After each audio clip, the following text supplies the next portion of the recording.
Steve in Haymarket, Virginia. Hey, Steve, you think it's no big deal to pee in a cup? No, I've done it. I was in business till '93, and of course the IRS put me out of business, so I've had to go and get jobs in lots of places. So, the first. Well, let me ask you a question, Steve. Would you have any problem with the government coming in and inspecting your bedroom once a month?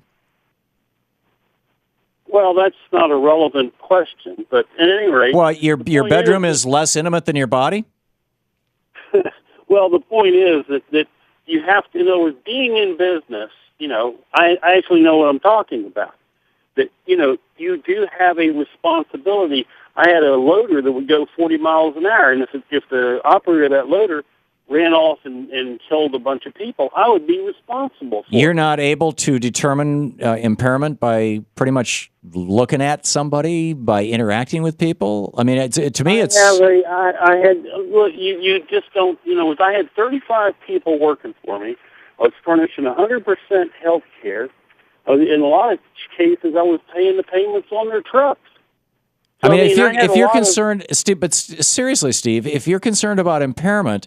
Drug testing is the worst way to determine it, because small levels of drugs that will show up in drug tests have nothing to do with impairment whatsoever. In fact, people, tell me the last time, serious question, Steve, honest question.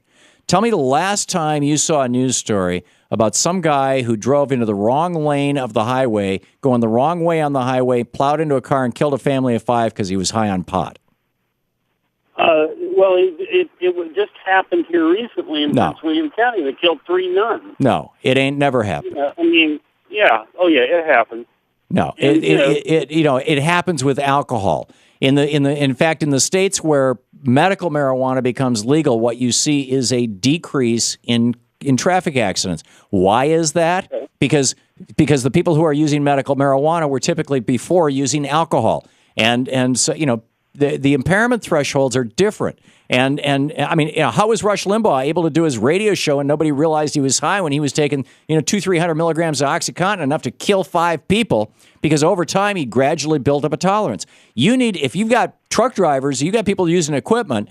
Certainly with alcohol, impairment there's a fairly linear relationship, and it's pretty universal across people. Although a big man will be more difficult to impair than a small man or a small woman.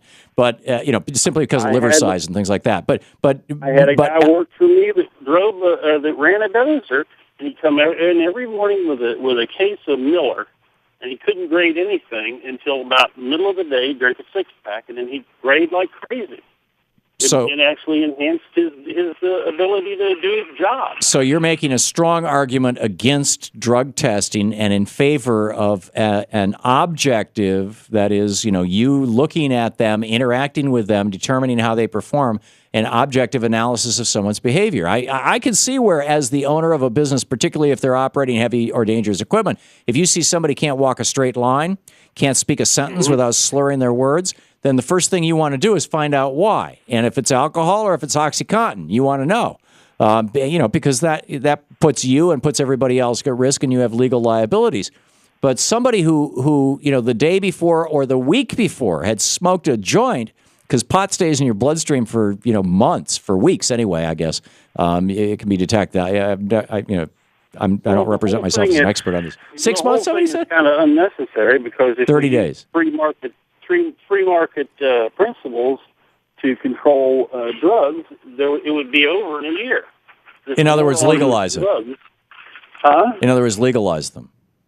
No. Yeah, well, I'm not, that's a whole different debate. I mean, I'm all in favor of drug decriminalization. I think we should be dealing with it as a medical issue, not as a criminal issue.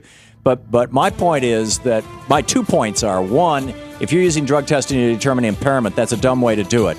There are easier impairment tests. Please walk this line. I mean, we've been doing this forever and ever.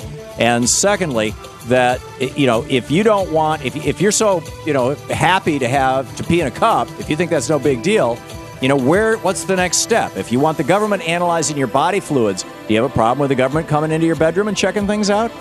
I think that we need to draw a line. You're listening to the Thom Hartmann Program. Visit thomhartmann.com for audio and video archives. Frankly, particularly just to say, okay, I want to get some benefit from the government. Is it next going to be for unemployment benefits or next for Social Security recipients?